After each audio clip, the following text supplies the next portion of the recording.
Top quality और consistent performance के लिए सिर्फ सिल्वर पंप नाम याद रखना।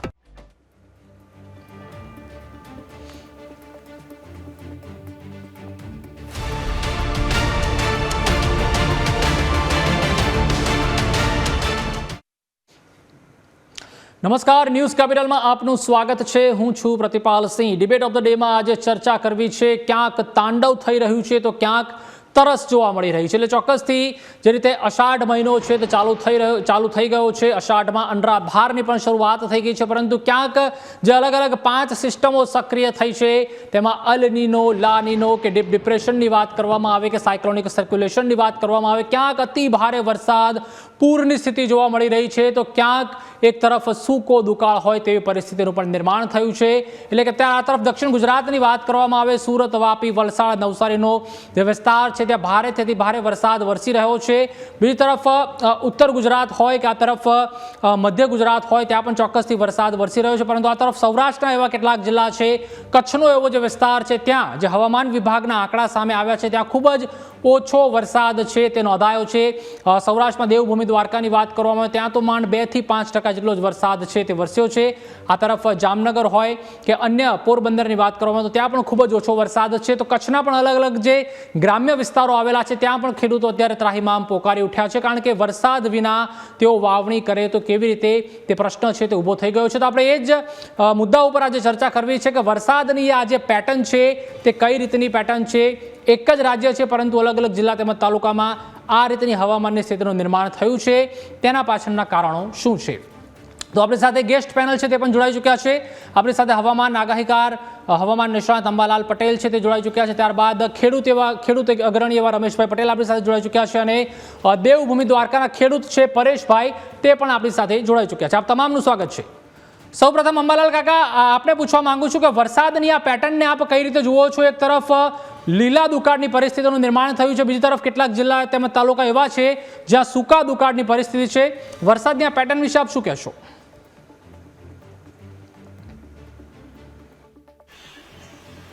વરસાદની પેટર્ન અંગે આપણે જોવા જઈએ તો લગભગ બંગાળ અને ઉપસાગરની શાખા સક્રિય છે અને તે શાખાનો ભેજ લગભગ ગુજરાત સુધી અને ક્યાંક રાજસ્થાન થઈને ઉત્તર ભારત સુધી સરકી શકે છે, પરંતુ આ પેટર્નનો ભેજ અને આ પેટર્નનું વહન છેક પશ્ચિમ સૌરાષ્ટ્રના ભાગોમાં જઈ શકતું નથી, એટલે કે દેવભૂમિ દ્વારકા અને પોરબંદરના ભાગોમાં આ પેટર્નની અસર થઈ શકતી નથી। અને બીજું જોવા જઈએ તો લગભગ હમણાં ઘણી ઊંચાઈના લેવલ ઉપર સૂકા પવનો ફૂંકાતા હતા, પશ્ચિમના પવનો હતા અને લગભગ ઉત્તર અરબી સમુદ્ર સક્રિય નથી। બંગાળ ઉપસાગર સક્રિય હોય અને અરબ સાગર સક્રિય હોય, બંને વચ્ચે ખાંચો ન પડતો હોય તો અનરાધાર વરસાદ પડે, પરંતુ એક શાખા સક્રિય છે, અન્ય શાખા સક્રિય નથી, જેના કારણે પશ્ચિમ સૌરાષ્ટ્રના ભાગો, દ્વારકાના ભાગો, પોરબંદરના ભાગો અને કંઈક અંશે જામનગરના ભાગોમાં વરસાદ ઓછો છે।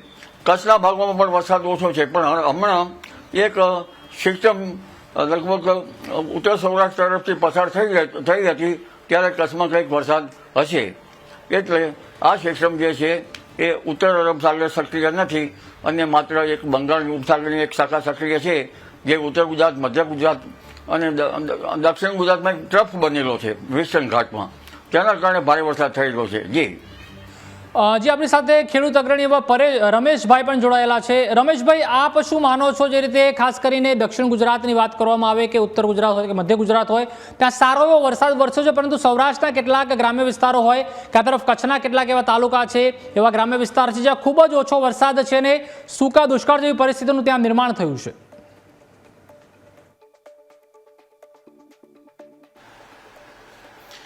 ખૂબ સરસ આપણને વડીલ શ્રી આંબાલાલ કાકાએ, અમારા વડીલ કાકાએ માહિતી આપી। વરસાદના તારણો સમયાંતરે રજૂ કરતા રહ્યા છે। ગુજરાતના ખેડૂતો આંબાલાલ પટેલ અને અશોક પટેલની કાગડોળે રાહ જોતા હોય છે કે એનું કંઈક એમાં આવે એનાલિસિસ ને લોકો એ પ્રમાણે આગળ પગલાં ભરે। એ બધી વાતો જે અત્યારે સિસ્ટમ તત્કાલીન બની છે, જે ખાડીઓની છે કે જે કંઈ ડિપ્રેશનની છે, એના આધારે ખગોળ અને હવામાનના આધારે બધા એના તારણો છે તે મહદઅંશે સાચા પડતા હોય છે અને એનો પણ આમ ખેડૂતોને બધા સમાજને લાભ પણ મળતો હોય છે। પણ આખરે આમ જોવા જઈએ ને તો બહુ લાંબા ગાળાની આ એક નેગેટિવ પ્રક્રિયા છે. ગ્લોબલ વોર્મિંગ છે, ક્લાઇમેટ ચેન્જ છે કે જે કંઈ આ બધી વાવાઝોડાઓ ને અલ નીનો ને આ બધાની અસરો થાય છે એનો સૌથી વધુ ભોગ આજ સુધી ખેડૂતો બન્યા હતા અને આવનારા સમયની અંદર ખેડૂતો બનશે. શું કામ? તો કે તે આકાશી રોજી લઈને એના ઉપર નિર્ભર છે. ખુલ્લા આકાશની નીચે ખુલ્લી ધરતીની ઉપર એની રોજી રોટી, એનો ધંધો, એની જણસીને પકાવવા માટે નીકળ્યો હોય છે. અને એના માટેના જે વૈશ્વિક સ્તરે જે તારણો નીકળ્યા છે એ તારણો એવા છે. એક ગ્લોબલ વોર્મિંગ ને ક્લાઇમેટ ચેન્જ માટે જે ઔદ્યોગિકરણ છે, જે વધુમાં વધુ નફો રળવા માટે જે પ્રદૂષણને નુકસાન કરે, પ્રદૂષણ ફેંકી અને વાતાવરણને અનબેલેન્સ કરે એવા ઉદ્યોગો જે છે એનો સીધો ભોગ ખેડૂતો બને છે. એના માટે જે ઓઝોનનું પળ હોય, જે અલ્ટ્રાવાયોલેટ કિરણો હોય, જે સીધી વાદળો બંધાવવાની સિસ્ટમ ઉપર અસર કરતા હોય, એ બધી વાતો જે છે એનો ભોગ ખેડૂતો બનતા હોય છે. અત્યારે આપણે જોઈએ જ છીએ કે પહેલા રાઉન્ડની અંદર જુનાગઢ વેરાવળ બાજુનો જે દરિયાકાંઠાનો વિસ્તાર છે કે જે સૌરાષ્ટ્રનો એક છેડો છે ત્યાં વરસાદ સારો એવો પડ્યો હતો. બીજા રાઉન્ડની અંદર દક્ષિણ ગુજરાતને લઈ લીધું કે વલસાડ ને ઉમરગામ ને ત્યાં રેકોર્ડ બ્રેક વરસાદ પડ્યો છે. જેનો એવરેજ વરસાદ પડતો હોય ને એનાથી પણ દોઢો ને ડબલ પડી ગયો. ત્રીજા રાઉન્ડની અંદર અમારું રાજકોટ છે તે અને મધ્ય ગુજરાત અને ઉત્તર ગુજરાતને થોડું ઘણું લીધું પણ માપે વરસાદ લીધો. પણ બીજો છેડો જે છે દ્વારકા અને જામનગર, જે જુનાગઢથી વિરુદ્ધ સાઈડનો છેડો છે તો તે હાવ કોરો રહી ગયો. જ્યાં જેને કહીને કે દ્વારિકાનો નાથ વસે છે પણ વરસતો નથી. એટલે તો જામનગર વાળા માટે અત્યારે વાવણી માટે અડધું ચોમાસું વયું ગયું અને હવે કદાચ વાવણી લાયક વરસાદ થાય તો પણ એ મોલ જે છે એના સમયગાળા દરમિયાન જે ઉગવો જોઈએ, જે ફૂલવો જોઈએ, ફાલવો જોઈએ એ ન થાય. તો એના માટે સરકાર તરફથી જે ખેડૂતોને આશાઓ હોય, જે વર્ષોથી માંગણી કરતા આવ્યા છીએ કે ભાઈ ખેડૂતો 60% ખેડૂતો લોકો સીધી કે આડકતરી રીતે ખેતી સાથે જોડાયેલા છે, ખેતી ઉપર નિર્ભર છે. ઘણા બધા ઉદ્યોગો અને ફૂડ પ્રોસેસિંગ જે કઈ કંપનીઓ છે એ બધી ખેતીના માલને, ખેતીની જણસીને અને જમીનમાં થતી વસ્તુને પ્રોસેસ કરી અને એક્સપોર્ટ કરી અને એ બધું એનું વિતરણ કરીને કમાતા હોય. તો એ સમયે ખેડૂતોને માટે થઈને શું વરસાદ મોડો આવ્યો છે તો એમાં હવામાન ખાતાવાળા કે ખગોળશાસ્ત્રીઓ કે ખેડૂતો કે સરકાર એમાં કઈ કરી શકે એમ નથી કે ચાલો લઈ આવવાનો છે કે વધારે આવે છે તો રોકવાનો છે. પણ એ જે ડિઝાસ્ટર મેનેજમેન્ટ જેને આપણે કહી કે આગમચેતીના ભાગ રૂપે ખેડૂતોને જે વળતર આપવાનું હોય, ખેડૂતોને જે નુકસાનીનું સરભર કરવાનું હોય એમાં સદંતર આ સરકાર નિષ્ફળ ગઈ છે અને એના તાજા દાખલાઓ પણ છે અને લાંબા ગાળાના પરિણામો પણ ખેડૂતો ભોગવે છે. એક તો કે સરકાર વીમા કંપની બંધ કરી દીધી. ગુજરાતની અંદર વીમા કંપની જ નથી. હવે બધી વસ્તુનો વીમો હોય. તમે એક સામાન્ય મોબાઈલ લ્યો 10-20 હજારનો તો પણ વીમો આવે. કોઈ પણ વાહન, કોઈ પણ વસ્તુ, કોઈ પણ ધંધો, ક્યાંય પણ કાંઈ પડ્યું હોય રૂમમાં તેના બિલ બનાવીને વીમો બને. તો આવડો મોટો આ આખો વર્ગ એને કોઈ વીમાનું કવચ નહીં. બીજું, વીમા કંપની બંધ થઈ ને એટલે જે તે સમયે આપણા ગુજરાતના મુખ્યમંત્રી રૂપાણી સાહેબે કેન્દ્રની ગાઈડલાઈન પ્રમાણે મુખ્યમંત્રી કિસાન સહાય યોજના બહાર પાડી. પણ છેલ્લા 6 વર્ષની અંદર, 5 વર્ષની અંદર મુખ્યમંત્રી કિસાન સહાય યોજનાનો ઠરાવ નવો નથી બન્યો. એમાં 1 રૂપિયાની ફાળવણી નથી કરી અને એનાથી કોઈ પણ પ્રકારની સહાય એને આપી નથી. આ દરેક પ્રૂફ અમારી પાસે છે કે એમાં કોઈ પણ પ્રકારનો વિધાનસભાની અંદર એના વિશે ચર્ચા થતી નથી. જે ક્યારેક થોડી ઘણી સહાય આપે છે એ ડિઝાસ્ટર મેનેજમેન્ટ કરીને જે આપણો વિભાગ હોય છે એમાંથી આપે છે. એ ખેતી માટે થઈને, ખેડૂતો માટે થઈને, અતિવૃષ્ટિ માટે થઈને, માવઠા માટે થઈને કે દુષ્કાળ માટે થઈને કોઈ પણ પ્રકારની અલાયદી વ્યવસ્થા નહીં, કોઈ કૃષિ પોલિસી નહીં, કોઈ કૃષિ પંચ નહીં, કોઈ વીમા કંપની નહીં, કોઈ મુખ્યમંત્રી કિસાન સહાય યોજના નહીં. અને હાલી નીકળી જાય હેલિકોપ્ટર લઈને તપાસ કરવા કે અહીંયા આટલો બધો વરસાદ થયો છે, મુખ્યમંત્રી શ્રી હવાઈ નિરીક્ષણ કર્યું. અરે સેટેલાઇટનો જમાનો છે. મોરબી હજી 40 વર્ષ પહેલા જે તણાણું ને તેથી અમેરિકા વાળાને ખબર પડી ગઈ હતી. તો મુખ્યમંત્રી અહીંયા હારું લગાડવા જવાની ક્યાં જરૂર હતી? જ્યાં બેઠા હતા ત્યાં બેઠા બેઠા એ કરી શકતા હતા ને બધું મેનેજ. કે ભાઈ અહીંયા આટલું આ નુકસાન ગયું છે, એના આંકડા એની પાસે ઓલરેડી વાવેતરના પણ હતા. એક ગામડેથી લઈ અને શહેર સુધી એના વિભાગો છે. તો આ બધી જ વસ્તુઓ, આ બધી જ સિસ્ટમો, આ બધી જ ઉથલ પાથલ છે એનો ભોગ ખેડૂતો બને. કંપનીઓની અમર્યાદિત ભોગ લાલસાએ આ વાતાવરણ અનબેલેન્સ કરી નાખ્યું. અત્યારે તત્કાલીન જે મુદ્દો લઈને અમે લડીએ છીએ અને આખું સમાજ જે કંઈ પીડાય છે તો કે વીજ પોલ, હેવી વીજ પોલ, ખાનગી કંપની માટે અમારે અમારા ખેતર એને ધરી દેવાના. માલિકીની જગ્યાની અંદર પ્રાઇવેટ કંપની માટે થઈને આવી દખલ અંદાજી એ લોકો કરે. એટલે આ બધી વાતોના અંતે કોઈ પણ પ્રકારની આશા આની અંદર સામે દેખાતી નથી. દ્વારકા અને જામનગર અત્યારે આ સમયે જો આ જુલાઈ મહિનો પૂરો થઈ ગયો, ઓગસ્ટના 3 દિવસ વયા ગયા અને જે જૂન મહિનાની અંદર ચોમાસું બેસવાનું હોય એ ઓગસ્ટ સુધી વાવણી લાયક વરસાદ ન થાય તો આમાં કેવી રીતના ખેડૂત નભે? અને સરકારના ઐતિહાસિક નિર્ણયો હોય, એના મંત્રીઓ પાછા ટીવીની આગળ આવીને બેસી જાય કે સંવેદનશીલ સરકારના ખેડૂતો માટે ઐતિહાસિક નિર્ણય કેવો? તો કે વરસાદ ખેંચાણો ને એટલે 8 કલાકની જગ્યાએ સરકારે 10 કલાક વીજળી આપી. અરે ડોબાઓ, વરસાદ ખેંચાણો હોય તો ખેતરમાં પાણી હોય, કુવામાં પાણી હોય. ચોમાસું 1 મહિનો લેટ ગયું, 1.5 મહિનો લેટ ગયું, ત્યાં સુધી વરસાદ ન પડ્યો અને તમે વીજળી 2 કલાક વધારે આપો. અરે જે વ્યવસ્થાઓ પાણીની અગાઉથી કરવાની હતી એ ન કરી શક્યા. નર્મદાનું પાણી 80% વર્ગ એવો વિસ્તાર એવો છે કે જ્યાં પિયત માટે ઉપયોગી નથી થઈ શક્યું. પિયત માટે નથી થઈ શક્યું, પીવા માટે થઈ શકે. કારણ કે આપણી ખેતીની પદ્ધતિ છે ને એ રેડ પાણીની છે, એ ટીપા પદ્ધતિની નથી. 80% વિસ્તાર એવો છે કે જ્યાં નર્મદાનું પાણી પિયતમાં. જી રમેશભાઈ, એટલે વાત એ જ છે. આપણી સાથે પરેશભાઈ પણ જોડાયા છે, તેમનો પણ મત જાણી લઈએ. અને પછી જ્યારે વરસાદ ખેંચાવે રમેશભાઈ, એટલે વાત એ જ છે કે રમેશભાઈ, સરકાર કોઈ પણ હોય, તે ભાજપની હોય કે કોંગ્રેસની હોય કે બીજા કોઈ પણ પક્ષની હોય, ખેડૂત ઉપર પડતા પર પાટું હર હંમેશા પડે છે. અને આમ કહેવાય છે કે જગતનો તાત પણ હંમેશા 365 દિવસ તેની જે સ્થિતિ હોય છે તે ક્યાંક બિચારા બાપડા જેવી જ હોય છે. તેના કારણે જ કદાચ આવનારી જે પેઢી છે તે હવે ખેતીમાં ક્યાંક જવા પણ નથી માંગતી. તો ચોક્કસથી આપણી સાથે પરેશભાઈ પણ દેવભૂમિ દ્વારકાથી જોડાયેલા છે. પરેશભાઈ, જે રીતે રમેશભાઈએ જણાવ્યું કે ભાઈ દેવભૂમિ દ્વારકામાં જગતનો નાથ એવો દ્વારિકાધીશ તો વસે છે પણ વરસતો નથી, અને નથી વરસતો તેના કારણે હાલ આપ જણાવશો કે દેવભૂમિ દ્વારકાની શું સ્થિતિ છે, કેવો વરસાદ છે, આપના જેવા અન્ય બીજા કેટલાય હજારો લાખો ખેડૂતો છે તેઓની શું સ્થિતિ છે અને આપની સરકાર પાસે માંગ શું છે? જી પ્રતિપાલસિંહ, અમારે અત્યારે એવી પોઝિશન છે કે દ્વારકાનો નાથ રૂઠે અને સરકાર લૂંટે. અમારે દ્વારકા જિલ્લાની અંદર સરકાર એમ કહે છે કે 6% વરસાદ પડ્યો છે. ઈ 6% કેવો રેડે આપણે ગામઠી ભાષામાં કહીએ ને તો રેડે વરસાદ આવ્યો છે. એમાં વાવણી એ ના થાય ને ખેડૂત છે ને ઠરે નહીં મરે એની એવું થાય. એટલે આમાં છે ને ખેડૂતોને આ જે 6% વરસાદ થયો એનાથી કોઈ જાતનો ફાયદો છે નહીં. અને હવે અત્યારે સ્થિતિ એવી છે કે અત્યારે જો હવે પાછો કદાચ ને સારો વરસાદ થાય ને તો વાવણી કરીએ ને તો એમાં પહેલા તો એક વખત એ વિચાર કરવો પડે કે હવે કયો પાક વાવવો. કેમ કે આમાં હવે કઈ નક્કી ના કરી શકીએ કે લાંબા ગાળાના પાક વાવવા, ટૂંકા ગાળાના પાક વાવવા, અને કયો પાક વાવવાથી ફાયદો થાય અને હવે પાછો વરસાદ થાય કે નહીં એનું કઈ આમાં નક્કી હોતું નથી. એટલે એના કારણે ખેડૂત છે અવઢવમાં મુકાણો છે કે હવે આમાં શું નિર્ણય લેવો. અને જે રીતે આ પરિસ્થિતિ છે એની અંદર સરકારે જેમ આગળ આપણે રમેશભાઈએ વાત કરી એમ આ બધી જે સરકારે યોજનાઓ જે બહાર પાડી હતી એ તો બધી બંધ કરીને ખબર નહીં ક્યાં નાખી દીધી કચરા ટોપલીમાં.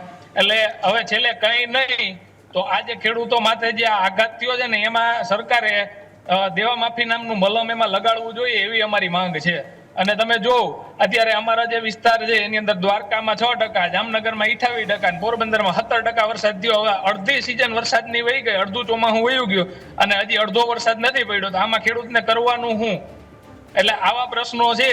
અને એમાં સરકારે જો ખેડૂત હિતનું જો એના મનમાં ક્યાંક થોડું ઘણું એ ખેડૂત હિત વસ્તુ હોય અને જો ખેડૂત પ્રત્યે એને થોડી ઘણી એ લાગણી હોય તો કમસે કમ દેવા માફી વિશે અને ખેડૂતોને કંઈક બીજી સહાય મળે એવું એને વિચારવું જોઈએ એ દિશામાં, એવી અમારી માગણી છે. જી પરેશભાઈ, એટલે આ સિચ્યુએશન છે, આ સ્થિતિ આ વર્ષે જ થઈ કે દર વર્ષે ક્યાંક આ સ્થિતિનું નિર્માણ થતું હોય છે ને આવા દુકાળની પરિસ્થિતિ ચોમાસામાં પણ સર્જાતી હોય, વરસાદ ઓછો જ રહેતો હોય છે, દર વર્ષે આ પરિસ્થિતિનું નિર્માણ થાય છે કે કેમ? ના, અમારે છેલ્લા અમુક વર્ષોથી વરસાદની જે સરેરાશ વરસાદ છે ને સારો જ રહે છે, એમાં કઈ વાંધો નથી આવતો. ક્યારેક ખેંચ આવે વરસાદ વચ્ચે પણ તો એ તકલીફ તો રહેતી હોય. પણ આ વર્ષે જે તકલીફ છે ને એ અલગ લેવલની તકલીફ છે એમ કે જેમાં અમારે આ વર્ષે પિયતની કોઈ વ્યવસ્થા છે નહીં. અમારે જે ડેમો હતા એ ડેમો બધા ખાલી હતા અને ક્યાંય જે ભૂગર્ભ જળ છે એની કોઈ વ્યવસ્થાઓ હતી નહીં. એના કારણે જે છે એ તકલીફ થઈ. અને અત્યારે અમારી પોઝિશન એવી છે કે અમારે દ્વારકા તાલુકો છે એની અંદર 2% અને કલ્યાણપુર તાલુકાની અંદર 3% વરસાદ છે. તો આ 2-3%માં ખેડૂત છે એનું શું થાય? જો કદાચ ને વાવણી કરી દઈએ ને તો એ નીચે જમીન છે કોરી હોય, એમાં પૂરતો ભેજ ના હોય, એના કારણે જે પાક છે ઉગી અને પછી સુકાઈ જાય એટલે બમણો માર પડે કે બિયારણે જાય અને પાછું બીજી વખત વાવવા માટે બિયારણ લેવું પડે એ અલગ. એટલે આવી પોઝિશન થાય છે અત્યારે. જી ચોક્કસથી. તો અંબાલાલ કાકા, આપ શું કહેશો જે સમગ્ર પરિસ્થિતિનું નિર્માણ થયું છે? ક્યાંક અત્યારે અતિ ભારે વરસાદ વરસી રહ્યો છે તો ક્યાંક બિલકુલ ટીપું પણ નથી પડી રહ્યું, કાં તો ખૂબ જ ઓછો વરસાદ છે. આજે અલગ અલગ સિસ્ટમ જે સક્રિય થાય છે, ખાસ કરીને પ્રદૂષણના કારણે, ગ્લોબલ વોર્મિંગના કારણે પણ ઘણીવાર આ પરિસ્થિતિનું નિર્માણ થાય છે. મુખ્ય કારણ આપ શું માનો છો અંબાલાલ કાકા?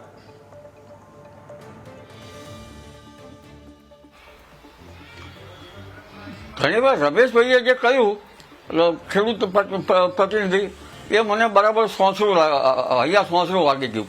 કારણ કે અમને પહેલથી ચિંતા છે કે પશ્ચિમ સૌરાષ્ટ્રમાં દ્વારકા, પોરબંદર અને જામનગરમાં વરસાદ થતો નથી. આ બાબતે અમારે આગાહી કરવામાં પણ મૂંઝવણ પડે છે. લાખોટા તળાવ ભરાય નહીં તો પછી આગાહી શું કામની? એટલે છતાં પણ આગાહી કરવી પડે છે. પરંતુ મુખ્ય કારણ તો જે ઉત્તર અરબી સમુદ્ર છે એમાં કંઈક સિસ્ટમ બનવી જોઈએ, એમાં સક્રિયતા હોવી જોઈએ. ઉપરાંત એક ઉપલા લેવલમાં છે એ આરબ કન્ટ્રીના સૂકા પવનો આવતા હતા વચમાં લગભગ ઘણી ઊંચાઈ કિલોમીટર સુધીમાં. એટલે એ પણ ઉપલો ભેજ નહોતો. ઉપલો ભેજને નીચલો ભેજ ના થાય. અને વરસાદ હવે થાય તો ક્યાંક ઝાપટા પડે, પણ ઝાપટા પડે તો એમાં 2, 4, 5 કે 6 આગળ સુધી એનો અંદર વરસાદનો ભેજ જાય તો પાછળ કંઈક જુવાર જેવું આવો તો હોય ને. અને મારું તો મારે સરકાર વિશે વાતો ના કરી શકાય, પણ છતાં બોલવું છે કે અંગ્રેજ સરકાર વખતે મારી ઉંમર વધારે થઈ એટલે અમારા દાદીમાં વાત કરતા કે અંગ્રેજ સરકાર વખતે દુકાળ પડેલો, છપ્પનનો દુકાળ કે કયો દુકાળ મને યાદ નથી રહ્યો, છપ્પનનો દુકાળ તો નહીં હોય, એ પછીનો કંઈક પડેલો છે. તેમાં અંગ્રેજ સરકાર ઘાસની ગંજી અને કોપરા આપતી હતી. કોપરા એટલે નાળિયેરના કોપરા, ઢોરે ખાય અમે ખાઈએ. એ વખતે સોનાની ગીનીઓ ચાલતી હતી. પરંતુ અત્યારે લગભગ સોનાની ગીરીઓ કે કઈ ગીરીઓ ચાલે છે એ તો કઈ કાગળનું ચલણ પણ ચાલે છે. પરંતુ માલધારીઓનું કોઈ ચિંતા કરતું નથી. કોસ્ટ ઓફ કલ્ટિવેશન તો કોઈ ગણતું જ નથી. ખેડૂતને જ્યારે 2 વખત કે 3 વખત ઉપરા ઉપરી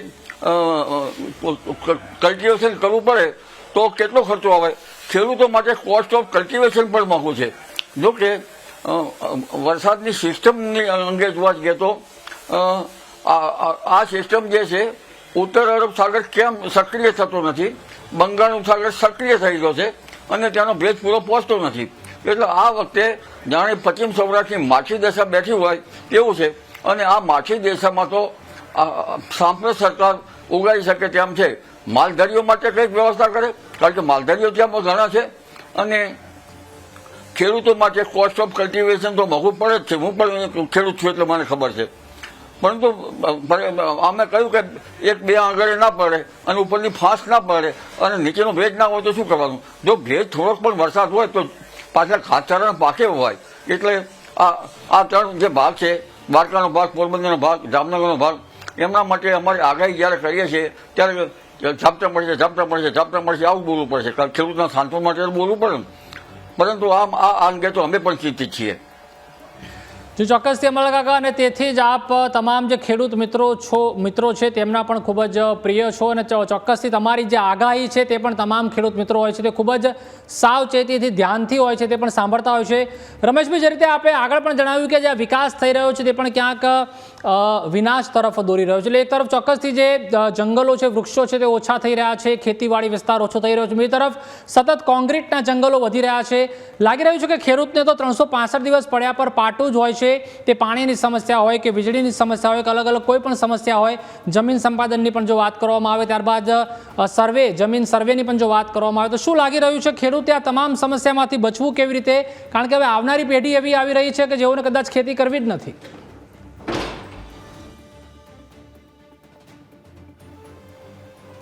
જો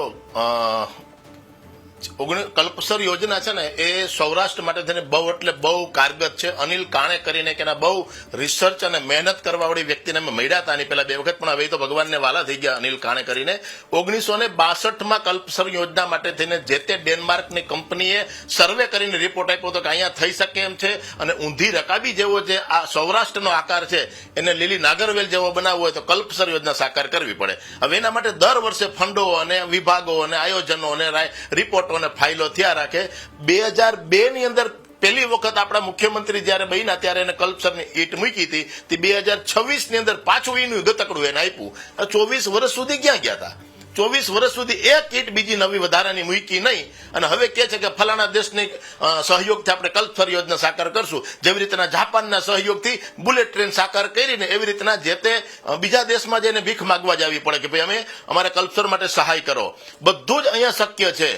એ પદને લજવે એવા એના નિવેદનો છે. દુઃખ એ વાતનું છે પદ માટે માન છે, પણ વ્યક્તિએ જેથી વડાપ્રધાન બન્યા પહેલા કીધું હતું કે મારી પહેલી બેઠકમાં પહેલી કેબિનેટમાં હું ખેડૂતોનું દેણું માફ કરીશ. ખેડૂત દેવાદાર શું કામ બન્યો? સરકારની આ ખેડૂત વિરોધી નીતિથી દેવાદાર બન્યો છે. આ ઉદ્યોગપતિઓની અધિભોગ લાલસાએ દેવાદાર બન્યો છે. આ અનિશ્ચિત વાતાવરણથી દેવાદાર બન્યો છે. બધાને ખબર છે કે 20 થી 30 ઇંચ વરસાદ પડે ને એટલે સારામાં સારો આખો વર્ષ આપણું વયું જાય અને વાયલી સિઝન પણ થાય, પણ એ 20 થી 30 ઇંચ જરૂરિયાત પ્રમાણે પડે તો થાય. 18 ઇંચ એક દિવસમાં પડી જાય, પછી 1.5 મહિનો કાંઈ ન પડે અને છેલ્લે દેવ દિવાળી ઉપર પાછો 7-8 ઇંચ પડી જાય. એ બધું ખેદાન મેદાન કરી નાખે. એટલે એ સરકારની નીતિ, વાતાવરણ અનબેલેન્સ થયું, અતિવૃષ્ટિ, વરસાદ જાજો થોડો જેમ આવે એમ પડી જાય અને કંપનીઓની આ શોષણખોર નીતિનો ભોગ ખેડૂત બન્યો છે. એટલે દેવા માફી ખેડૂતો માંગે છે. કલ્પસર યોજના આજે પણ કારગત નીવડશે. ખેડૂત સરકાર સૌરાષ્ટ્ર માટે થઈને છે ને છૂટું પાણી કલ્પસર યોજનાથી આવે છે, મીઠું પાણી કલ્પસર યોજનાથી આવી શકે એમ છે. પમ્પિંગ વગર ખેડૂતોને મળે એમ છે, પણ એ કરવા માટે સરકાર તૈયાર નથી. અને જેવું એને દેખે કે ખેડૂતો નિરાશ થયા છે, ખેડૂતો વિરોધમાં આવ્યા છે, એટલે પાછું કલ્પસરનું ગતકડું આપી દીધું. 2047 નો રોડ મેપ આપી દીધો. અરે અત્યારની વાત કરો ને, અત્યારે જરૂર છે એની વાત કરો ને. આંબાલાલ કાકાએ કીધું, પણ ખરેખર 125 વર્ષ પહેલા 56 દુષ્કાળ થયો છે. તમે એક વખત સર્ચ કરજો. મેં તો વડીલોના વડીલો પાસેથી સાંભળેલી વાત હતી કે માણસ પોતાના હાડ માંસ ખાવા મજબૂર બન્યો હતો, એવો 56 દુષ્કાળ હતો. ત્યારે આદાન પ્રદાન માટે છે ને આટલા બધા સાધનો અને ટેકનોલોજી નહોતી, એટલે એક જગ્યાએથી બીજી જગ્યાએ અનાજ કે પાણી ઝડપથી પહોંચતું નહોતું. એટલે એ પરિસ્થિતિ ત્યારે બનતી હતી. વિક્રમ સંવત 2056 ની વાત, 1956 ની વાત છે અને અત્યારે એને 125 વર્ષ થઈ ગયા. ભગવાન ન કરે ને આવા દિવસો કે દુનિયામાં કોઈને જોવા પડે, પણ અત્યારે દ્વારકાની આ પરિસ્થિતિ છે.